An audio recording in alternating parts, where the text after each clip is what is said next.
Le 2 août, le géant tanzanien Simba Sport Club a fêté son doublé au moment où de nombreux pays d'Afrique sont encore confinés.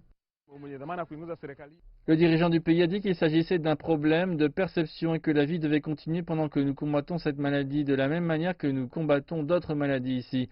La décision n'était donc pas facile et vous remarquerez que les gens avaient un peu peur d'aller au stade malgré les mesures de distanciation sociale qui ont été mises en place.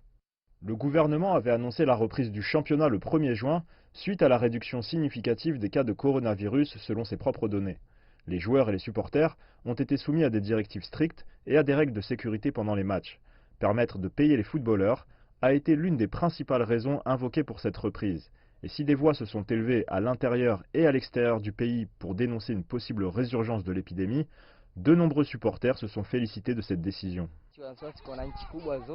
J'étais inquiet, les grandes nations, elles ne l'ont pas fait, alors comment pourrions-nous être les premiers à reprendre? Mais les championnats étrangers ont repris et les choses se sont bien passées.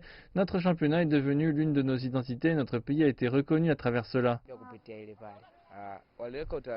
Les directives mises en place étaient bonnes, les supporters devaient s'asseoir à 1 mètre l'un de l'autre et leur nombre était réduit dans l'enceinte du stade, c'était rassurant. Alors que la première ligue tanzanienne s'apprête à entamer une nouvelle saison, sa gestion de l'épidémie peut offrir une feuille de route pour d'autres championnats.